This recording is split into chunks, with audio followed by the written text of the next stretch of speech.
Então, pessoal, na semana passada, nós iniciamos a leitura desta comunicação que Kardec nos apresenta na Revista Espírita de 1860, no mês de junho. Então, ele diz que uma médium, já falecida no dia 1º de maio daquele ano, de 1860, foi evocada 20 dias depois, no dia 21 de maio.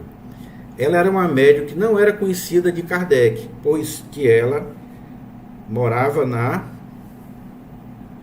Argélia, na cidade de Sétif. Porém, Kardec talvez conhecesse por nome, mas ele nunca a tinha visto pessoalmente. E quando ela se comunica, Kardec pergunta se ela o conhece já, se depois de desencarnada, se ela já havia feito alguma visita para ele. Aí ela responde que não fez, mas que sabia que ele iria evocá-la. Então, muito bem, ele evoca ela no dia 21 de maio, 20 dias depois de sua morte. E o pensamento dele nessa evocação, quando ele falou para ela, ele falou que o motivo da evocação dela era só para que se estabelecesse um início de diálogo entre os dois, mas que, na verdade, ele queria conversar com ela, seria no dia 25, que seria o dia onde ia haver a reunião na Sociedade Parisiense, né, Estudos Espíritas, onde ele pretendia fazer algumas perguntas. Ela disse tudo bem e tal. Ele fez algumas poucas perguntas e ali ele se deu por satisfeito. Muito bem. Quando foi no dia seguinte, sem que Kardec esperasse, ela retorna à casa de Kardec de maneira espontânea e se comunica com ele, né? E diz que lamenta o fato dele não ter feito maiores perguntas no dia de ontem. Aí ele disse: mas minha irmã, eu já lhe falei que eu pretendo conversar com você, mas pormenorizadamente, lá na sociedade, uma vez que lá vai ter um grupo de pessoas que vão aprender melhor. E ela respondeu para ele: mas você poderia ter me perguntado, ter aproveitado aquele momento e levado as respostas para o grupo lá, que não sofreria nenhum problema, nenhuma solução de continuidade, não teria problema nenhum. Porque nós precisamos aproveitar os momentos onde temos a chance de dialogar. Aí Kardec perguntou por que ela falou aquilo, né? Aproveitar os momentos favoráveis. Aí ela explicou para ele: olha, além dos momentos favoráveis que você já conhece, eu vou dizer outro aqui. São aqueles onde nós podemos privar da presença dos bons espíritos que estão dispostos naquele momento ali para nos ajudar.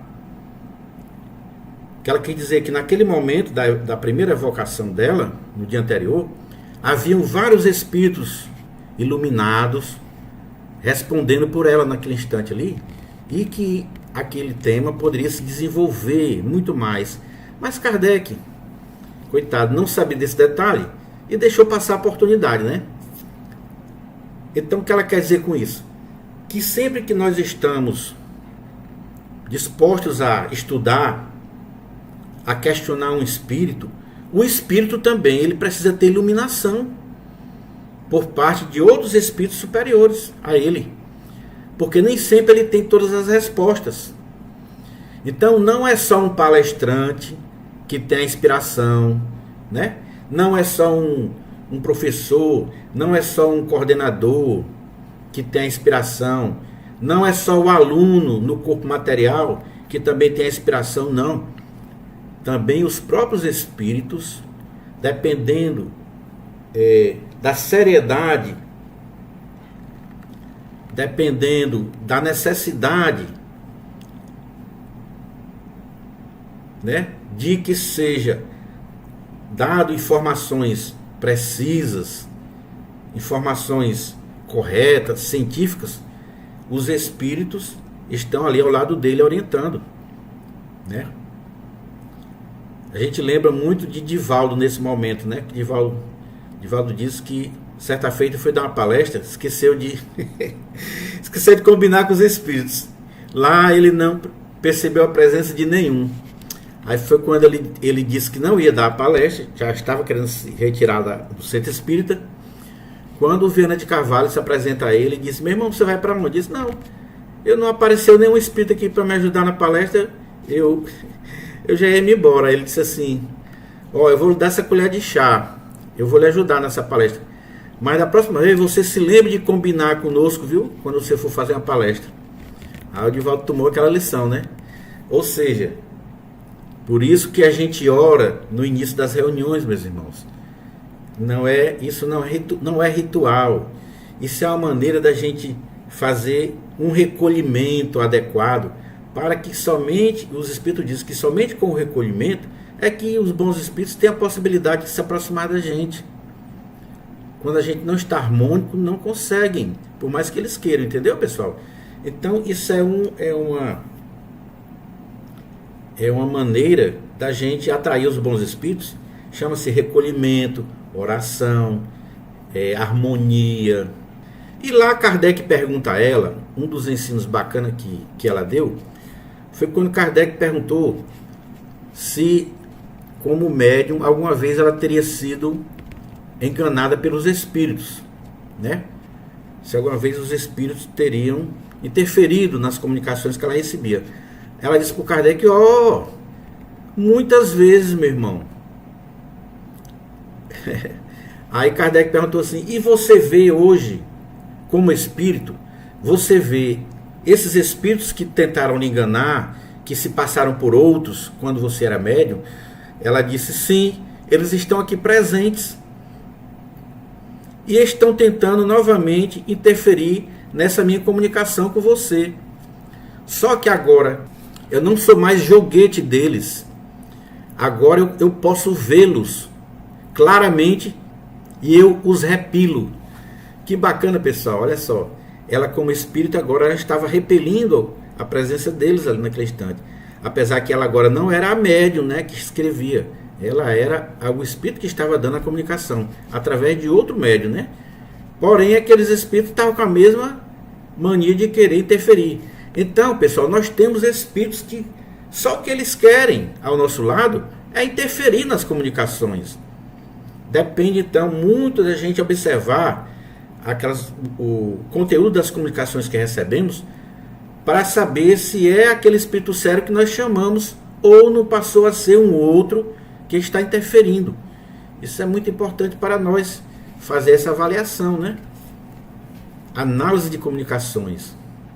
Ela diz que é muito importante os médios tomarem muito cuidado com suas deficiências morais, para que não permitam que os maus espíritos se aproximem, não atrapalhem a comunicação, né, através dele, não sejam usados por esses espíritos, não se tornem vítimas de uma obsessão, né? Porque ela fala para Kardec que todos nós possuímos defeitos morais que muitas vezes não estão aparentes, mas eles estão uma espécie de estado de germe. Mas quando os espíritos se aproximam, eles procuram desenvolver aquela tendência que a gente tem, embora esteja ali, né, escondida, e você se torna, se você não tomar cuidado, você se torna um joguete dos espíritos.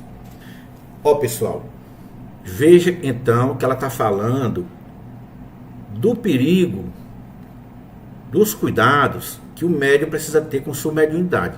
Aí Kardec, então, baseado nisso, perguntou assim para ela: mas então não seria melhor não ser médium? Desde que essa faculdade pode arrastar a tão graves inconvenientes. Então, se a mediunidade ela pode levar o médium a ter graves inconvenientes, a sofrer as consequências do mau uso dela, tanto na vida espiritual quanto na própria vida material. Então não seria melhor, pessoal, você deixar de ser médium? O que é que vocês acham? O que é que vocês acham dessa pergunta? Será que Kardec tem razão quando questiona ela dessa maneira? Tem toda a razão. Ele teve muito cuidadoso, o Kardec, né, de trazer essas informações para nós. Eu acho que ele foi muito cuidadoso, né? Pois é, Giderlan. Mas ele está perguntando assim, então não é perigoso ser médium e não é melhor você não ser? Você acha então que é melhor você não ser médium? Você tem essa opinião aí? Tenho não, eu acho melhor a gente ser médium, procurar evoluir, procurar... Tá certo. Procurar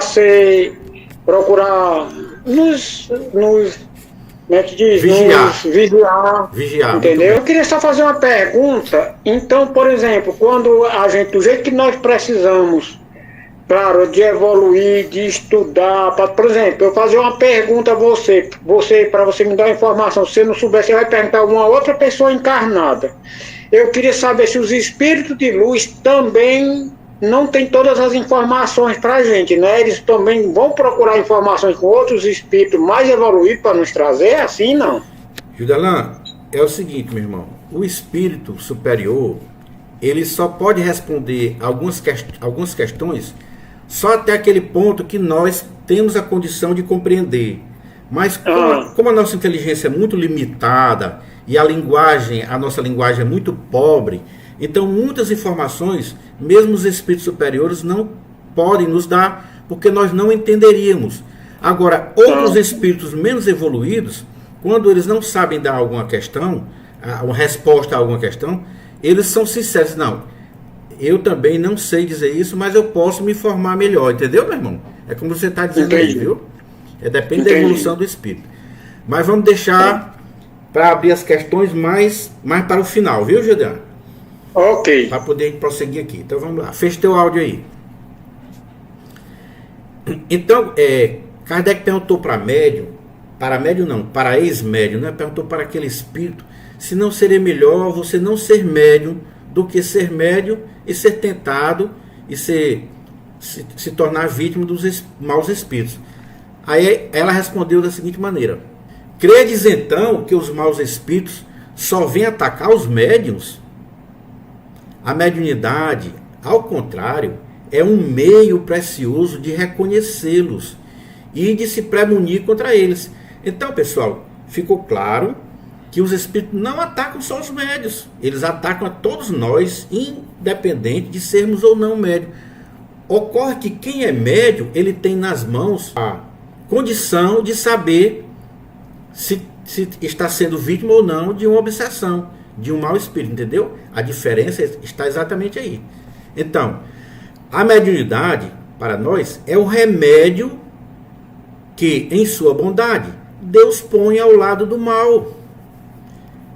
É o aviso do bom pai que ama seus filhos e quer preservá-los do perigo. Então, a mediunidade, pessoal, é uma bênção ao invés de ser um mal.